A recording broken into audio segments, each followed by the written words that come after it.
ऐसी पर्सनैलिटीज जो बहुत सेंसिटिव होती है लेकिन माइंड उनका अलर्ट होता है, क्विक एक्शन लेती है। So yes, today we will discuss homeopathic medicine ignatia with its DD remedies. Hello all, my self doctor Preeti, welcome to revive homeopathy.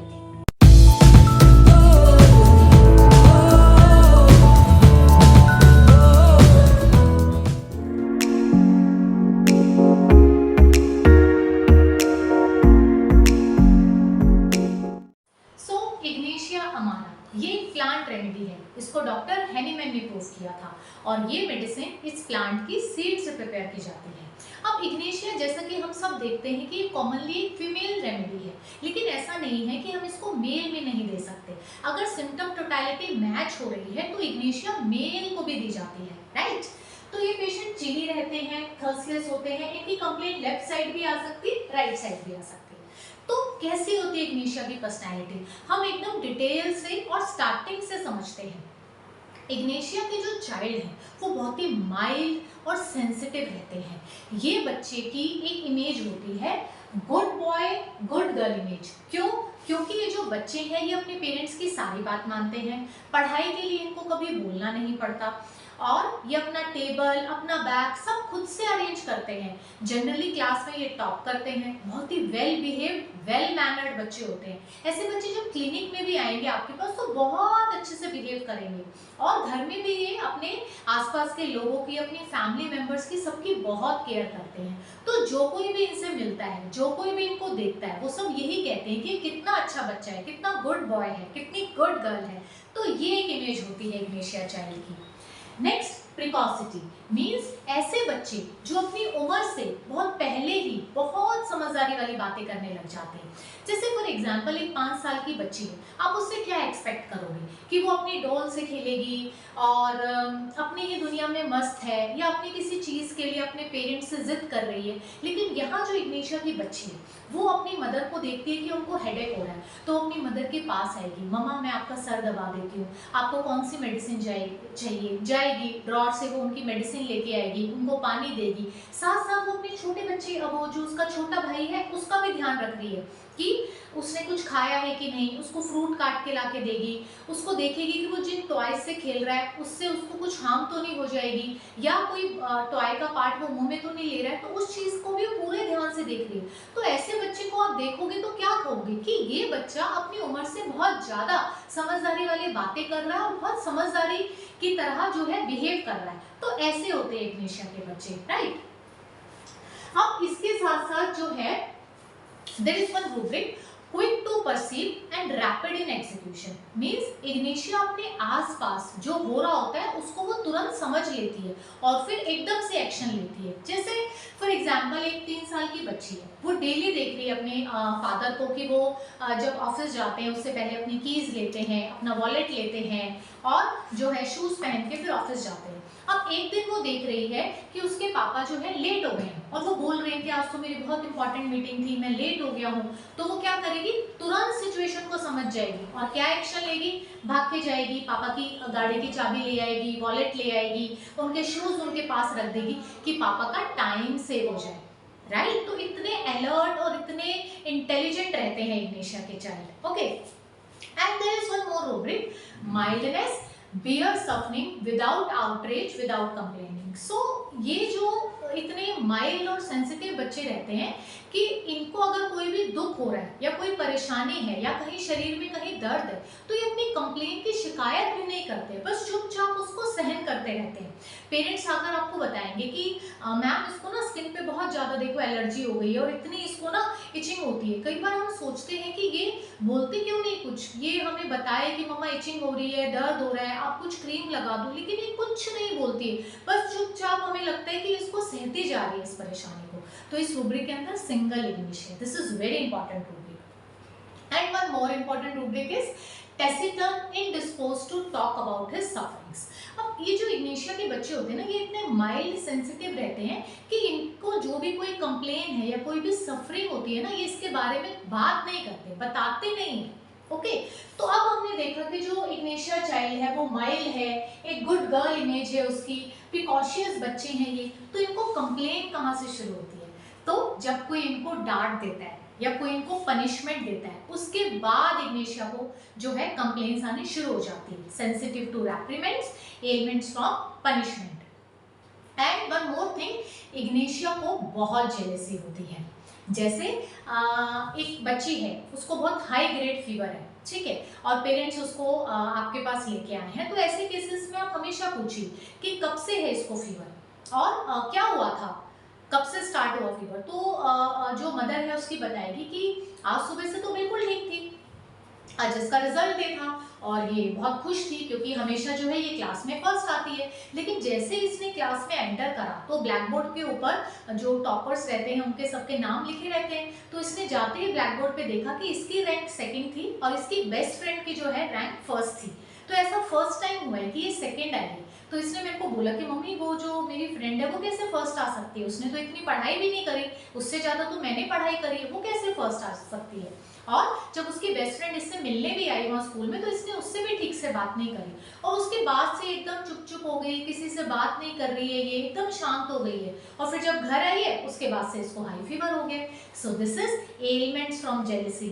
यहाँ इग्नेशिया की जो बच्ची है इसको अपनी बेस्ट फ्रेंड से जेलेसी हो गई कि कैसे उसके मार्क्स मेरे से ज़्यादा आ गए, और उसके बाद से जो है उसको हाई फीवर शुरू हो गया, राइट।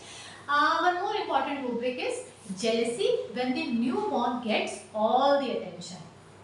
अब देखिए कितना कॉमन सिनेरियो है कि जब भी घर में किसी न्यूबॉर्न बेबी का बर्थ होता है तो ऑब्वियसली घर के जो सारे मेंबर्स हैं उन सबका अटेंशन उसके ऊपर चला जाता है, छोटे बेबी के ऊपर। तो ऐसे में ना इग्नेशिया की जो बच्ची है उसको बहुत जेलस फील होता है कि जब से उसका छोटा भाई या बहन आया है सबकी अटेंशन उसकी तरफ चली गई है, कोई उसके ऊपर ध्यान नहीं दे रहा। तो उसके बाद भी जो है इसको एलिमेंट्स आने शुरू हो जाते हैं। अब इस रूब्रिक के अंदर ना हायोसाइमस भी है, उसको भी बहुत जेलसी होती है अपने छोटे या भाई बहन से कि जब से ये आया है सबकी अटेंशन इसके ऊपर है। लेकिन हायोसाइमस जो है ना वो छोटे बेबी को हार्म कर सकता है कि जैसे अगर उसकी मदर ने बोला कि बेटा 2 मिनट आप छोटे भाई के पास बैठो, मैं किचन का एक काम निपटा के आती हूँ, तो हायोसाइमस क्या करेगा ना, पीछे से उसको चूटी काट देगा, छोटे बच्चे को उसको चाटा मार देगा कि जब से तू आया कोई मेरे ऊपर ध्यान ही नहीं दे रहा, सब तेरे को ही अटेंशन दिए जा रहे हैं। लेकिन इग्नेशिया कभी भी ऐसे छोटे बेबी को हार्म नहीं करेगी, वो अपने छोटे भाई बहन का ध्यान रखेगी, उनकी टेक केयर करेगी। लेकिन अंदर ही अंदर, क्योंकि इतने माइल्ड और सेंसिटिव बच्चे होते हैं ना, अंदर ही अंदर इस चीज़ को ये फील करेगी, उससे जेलस होती रहेगी कि जब से ये आया है मेरे ऊपर कम ध्यान दे रहे हैं पेरेंट्स, इसकी तरफ अटेंशन ज़्यादा है। उसको एलिमेंट्स आएंगे इसके बाद, छोटे भाई बहन के आने के बाद, लेकिन वो उसको छोटे बच्चे को हार्म नहीं करेगी। पेरेंट्स कई बार आके आपको बताएंगे कि मैडम देखो 1 महीना हो गया ना, ये ठीक से खाना खा रही है और ना किसी से ठीक से बात कर रही है, चुप चुप सी रहती है, गुमसुम सी रहती है, पता नहीं इसको क्या हो गया, आप देखो इसका वेट भी कम हो गया। तो आप पूछो क्या हुआ, 1 महीने पहले ऐसा क्या हुआ था, तो पेरेंट्स तो बहुत सारे वो आंसर देते, लेकिन आप बिल्कुल जब तक आप उनसे पूछो, जब तक एग्जैक्ट सिनेरियो आपको ना मिल जाए, तो पेरेंट्स आपको बताएंगे कि वैसे तो सब ठीक है, हाँ 1 महीने पहले जो है इसके छोटा भाई आया है, तो उसके बाद से हम देख रहे हैं कि बिल्कुल चुप चुप हो गई है, खाना कम कर दिया इसने। So this is the rubric, okay. Next, Ignatia जो है ये बहुत ही इमोशनल और सेंसिटिव रेमेडी है। कोई भी इमोशन हो, चाहे दुख है, दर्द है, खुशी है, हर इमोशन जो है इग्नेशिया को बहुत इंटेंसली फेल्ट होता है, राइट। अब कोई भी ऐसी कंडीशन है जो किसी नॉर्मल बच्चे के लिए ना कॉमन है, तो ऐसी नॉर्मल कंडीशन में भी ना इग्नेशिया जो है इनसिक्योर फील करती है। जैसे फॉर एग्जाम्पल जो इग्नेशिया की बच्ची है उसके जो फादर है उनको कोई नया प्रोजेक्ट मिला है और वो बहुत बिजी है अपने प्रोजेक्ट में, अर्ली इन द मॉर्निंग जा रहे हैं, रात को लेट नाइट आ रहे हैं और घर आके भी जो है प्रेजेंटेशन में और इन सब में जो है बहुत बिजी है। अब एक नॉर्मल जो बच्चा है वो उसमें कैसे बिहेव करेगा कि ठीक है पापा का प्रोजेक्ट है, पापा ने बताया है कि इस महीने मैं बिजी हूँ तो ठीक है, ओके फाइन। लेकिन इग्नेशिया, वहां पर भी पेरेंट ने उसको बता के रखा है कि इस महीने में बिजी हूँ थोड़ा सा, लेकिन इग्नेशिया उस टाइम भी बहुत इनसिक्योर फील करेगी कि इतना क्या बिजी है पापा, आके प्रेजेंटेशन में बिजी हो जाते हैं, मुझसे पूछा ही नहीं आज मेरा स्कूल कैसा था, आज मेरा दिन कैसा था। तो इन चीजों में भी वो बहुत ज्यादा फील करती है क्योंकि छोटी छोटी बातों को ना वो दिल पे ले लेती है, राइट। अब ऐसे जैसे इसके छोटे भाई या बहन का बर्थडे, तो उस दिन इसके जो पेरेंट्स हैं उनकी मैक्सिमम अटेंशन कहाँ रहेगी कि घर को कैसे डेकोरेट करना है, या जो गेस्ट आ रहे हैं उनको हमें क्या सर्व करना है, घर पे क्या प्रिपेयर करना है। तो ऐसी सिचुएशन में भी इग्नेशिया जो है बहुत फील करेगी कि आज तो पेरेंट्स ने मुझसे बात ही नहीं करी, आज तो उनका ध्यान ही नहीं है मेरी तरफ। और ऐसे में अगर पेरेंट्स उसको आवाज़ देंगे किसी काम के लिए कि बेटा इधर आओ, तो ये फिर एकदम से बोलेगी अच्छा अब याद आ रही है आपको मेरी, सुबह से तो आपने मेरे को पूछा ही नहीं, आप तो बर्थडे सेलिब्रेशंस में बिजी हो, आप तो मुझसे प्यार ही नहीं करते। तो ऐसे में ना पेरेंट्स एकदम शॉक हो जाएंगे कि ऐसा उन्होंने क्या कर दिया कि ये बच्ची इतनी अपसेट हो गई है या इतनी परेशान हो गई है। तो क्योंकि हर चीज जो है ये बहुत दिल में हर छोटी छोटी चीजों को जो है फील करती है, और फिर 2-3 दिन तक फिर किसी से बात नहीं करेगी, फिर चुप हो जाएगी गुस्से में, एंगर विद टेसिटर्निटी। ओके, अब यहाँ पर अगर हम इसको नेट्रम्यूर के साथ डीडी करें, तो नेट्रम्यूर जो है वो अपनी फीलिंग्स को कंट्रोल करना जानती है। उसको अगर अपने पेरेंट्स की बात का बुरा लगा या किसी कोई बात उनको उसकी बुरी लगी, तो वो क्या करेगी, उस फीलिंग्स को, अपने इमोशंस को अंदर रखती है, छुपा के रखेगी, लेकिन बाहर से ऐसा बिहेव करेगी कि जैसा सब नॉर्मल है, हंसती रहेगी, सबसे बात करती रहेगी, लेकिन अंदर ही अंदर वो बातें उसको बहुत परेशान कर रही है, अंदर से वो बहुत दुखी है। लेकिन नेट्रम्यूर को कोई देख के ये नहीं बोल सकता कि उसको इस बात का इतना बुरा लगा है, वो बाहर से बिल्कुल नॉर्मल रहेगी। लेकिन इग्नेशिया वो अपनी फीलिंग्स को कंट्रोल नहीं कर पाती है, तुरंत गुस्सा हो जाती है, तुरंत उसको रोना आ जाता है, क्योंकि वो इमोशनली स्टेबल नहीं है। सो ये डिफरेंस है दोनों में, right. Next, lacking love in one's life. Ignatia को ऐसा लगता है कि इसकी लाइफ में जो है प्यार की कमी है, पेरेंट्स उसको ठीक से प्यार नहीं करते हैं, उसको ठीक से जो है अटेंशन नहीं देते हैं। अब ऐसा जरूरी नहीं है कि इसके जो पेरेंट्स हैं वो इसके ऊपर ध्यान नहीं दे रहे, इसको ऐसा लगता है कि जो मेरे पेरेंट्स हैं वो मेरे को ठीक से जो है अटेंशन नहीं दे रहे हैं। तो अब यहाँ क्या होता है, एलिमेंट्स फ्रॉम नेग्लेक्टिंग बीइंग, थोड़ा सा भी अगर कोई इसको नेग्लेक्ट करेगा तो उसके बाद से भी इसको एलिमेंट्स आने शुरू हो जाते हैं। अब क्योंकि इग्नेशिया अंदर से खुद इनसिक्योर है, इसलिए थोड़ा सा भी कोई इसको रिजेक्ट करता है या उसको कोई अटेंशन नहीं देता तो वो नेग्लेक्ट फील करना शुरू कर देती है, क्योंकि अंदर से वो इनसिक्योर है, right. Next, sensitive to moral impressions. अब जो इग्नेशिया है इसके मॉरल वैल्यूज बहुत हाई होते हैं कि हमें हमेशा बड़ों की रिस्पेक्ट करनी चाहिए, बड़ों से ऊंचे आवाज में बात नहीं करनी चाहिए, और ये खुद भी ना हमेशा इनको जो है फॉलो करती है और चाहती है कि जो आसपास के लोग हैं वो भी जो है इन चीज़ों को माने।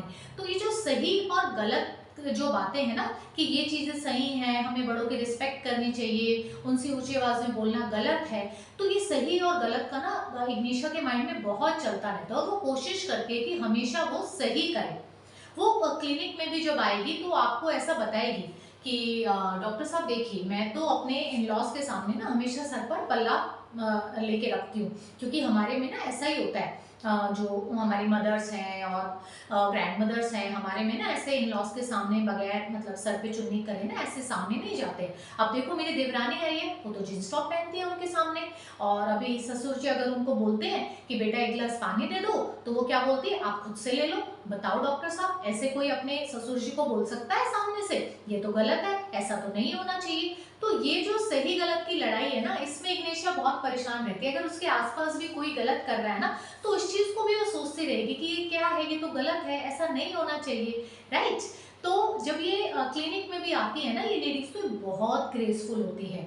कभी भी आपको इनके ड्रेसिंग सेंस में, इनकी बातों में वल्गैरिटी कभी देखने को नहीं मिलेगी, right.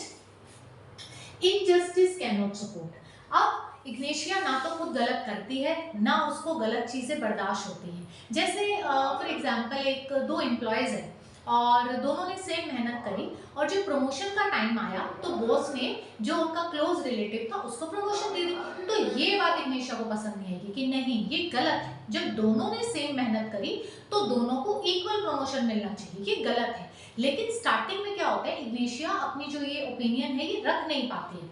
There is rubric cowardice without courage to express her opinion, कि उसके अंदर इतनी साहस नहीं होता, इतनी ताकत नहीं होती कि जो वो अंदर से फील कर रही है अपनी ओपिनियन वो सामने वाले को बताए। लेकिन अंदर से उसको पता है कि ये चीजें गलत है, ऐसा नहीं होना चाहिए। लेकिन एक टाइम के बाद इग्नेशिया डिफाइंड हो जाती है, फिर वो सीधा मुंह पर बोलेगी, चाहे सामने कितना ही बड़ा बॉस हो, कितनी ही हाई अथॉरिटी हो, कि आपने ये गलत किया है और ऐसा नहीं करना चाहिए। Okay. Ailments from death of loved one. This is very important to understand Ignatia. Ignatia के आसपास जिनके वो बहुत क्लोज है, चाहे वो उसके पेरेंट्स हों, सिबलिंग्स हों, उसकी कोई क्लोज फ्रेंड हो, अगर इनमें से किसी की डेथ हो जाती है तो उसके बाद इग्नेशिया बहुत परेशान हो जाती है। वो इस चीज़ को बर्दाश्त नहीं कर पाती, बहुत रोती है, क्योंकि इतने सेंसिटिव होते हैं ना ये पर्सन्स की, इस चीज़ को वो बर्दाश्त नहीं कर पाते और उसके बाद से जो है इसको एलिमेंट्स आने शुरू हो जाते हैं बॉडी में, राइट। अब यहाँ पर एक ना बहुत कॉमन सिनेरियो है, जैसे कि हम पढ़ते हैं कि अगर एक्यूट ग्रीफ है, जैसे अगर किसी के पेरेंट्स की डेथ 1 या 2 महीने पहले हुई है तो वहाँ हम इग्नेशिया प्रिस्क्राइब करते हैं, और ऐसे अगर किसी के पेरेंट्स की डेथ 10 या 15 साल पहले हुई है और उसका दुख उसको है और उसके बाद से उसको एलिमेंट्स हुए, लेकिन डेथ 10-15 साल पहले हुई है, मतलब क्रॉनिक ग्रीफ है, तो वहाँ नेट्रल न्यू प्रिस्क्राइब कर सकते, ये बड़ा कॉमन है।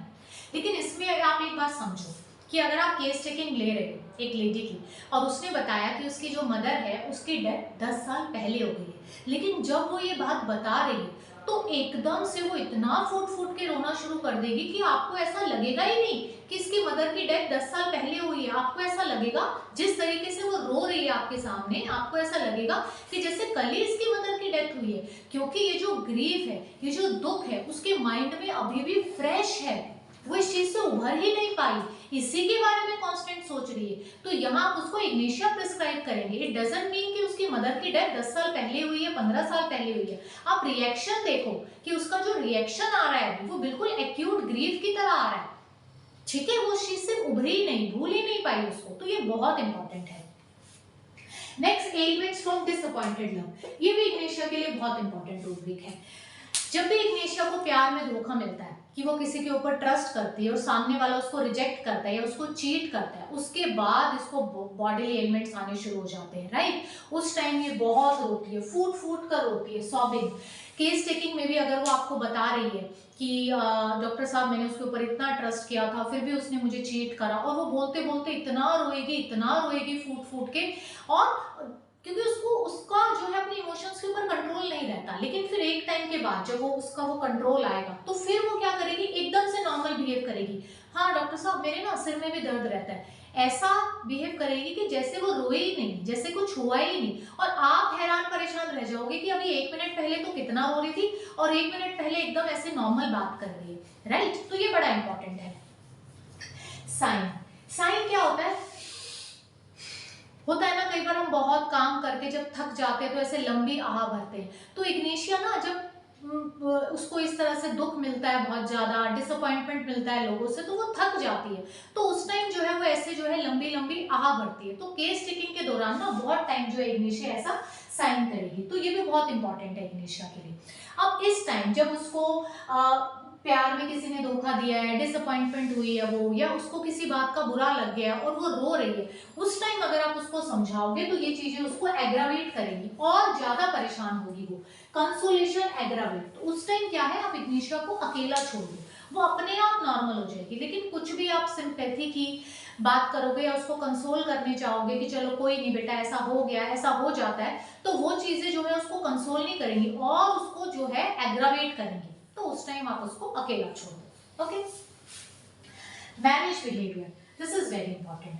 जब भी इग्नेशिया को ऐसे प्यार में धोखा मिलता है, उसका ट्रस्ट ब्रेक होता है, तब क्या है वो अंदर से टफ बन जाती है। अब वो सोचते कि अब मैं किसी के ऊपर ट्रस्ट नहीं करूंगी, अब मैं किसी के ऊपर जो है भरोसा नहीं करूंगी, टफ बन जाती है अंदर से। अब वो सोचते कि अब मैं अपने कैरियर के ऊपर ध्यान दूंगी, अपने एम्बिशन को पूरा करूंगी, और उस टाइम फिर जब वो ऑफिस भी जाती है तो उसका जो ड्रेसिंग सेंस है वो भी मैनेज हो जाता है। मैन जैसे मैन सूट वेयर करते वैसे वो सूट पहन के जो ऑफिस में जाएगी, एकदम बॉसी बिहेव करेगी, तो उसके फेशियल हेयर आने शुरू हो जाते हैं। तो ये क्या है, इतना दुख लगा है ना उसको, उस सामने वाले ने जो उसको चीट किया है या जो रिजेक्शन उसको मिला है, उससे अंदर उसको इतना दुख हुआ है ना उसके सेंसिटिव हर्ट को, कि उसका जो हार्मोनल बैलेंस है वो खराब हो गया, जिसकी वजह से उसको फेशियल हेयर आने शुरू हो गए, वो हार्ड हो गई, अंदर से टफ हो गई है वो। तो ये बहुत इंपॉर्टेंट है। Next is changeable mood. अब इग्नेशिया क्या है, ये एक इमोशनल स्टेबल रेमेडी नहीं है, एक समय रो रही है अगले समय ही हंस रही है, right. Laughing and jesting changes to tears with sadness, तो ये क्या है, एकदम से चेंज करती है। ये आपको ना केस टेकिंग में बहुत टाइम देखने को मिलेगा कि अभी एक टाइम पहले तो रो रही थी, अभी एकदम से हंसना शुरू कर दिया, तो ये चेंजेबल मूड बहुत देखने को मिलता है। Okay contradiction excites anger. तो जब कभी इसको ऐसा दुख मिलता है या जब कभी इसको किसी की बात बुरी लगती है, उस टाइम अगर कोई इसको कॉन्ट्राडिक्ट करे, कोई इसकी बात को काटे या कोई इसकी बात ना माने, तो उस टाइम इसको जो है एकदम से गुस्सा हो जाता है। ठीक है। And the last important thing is idealistic. क्या होता है इसका मतलब? आदर्शवादी।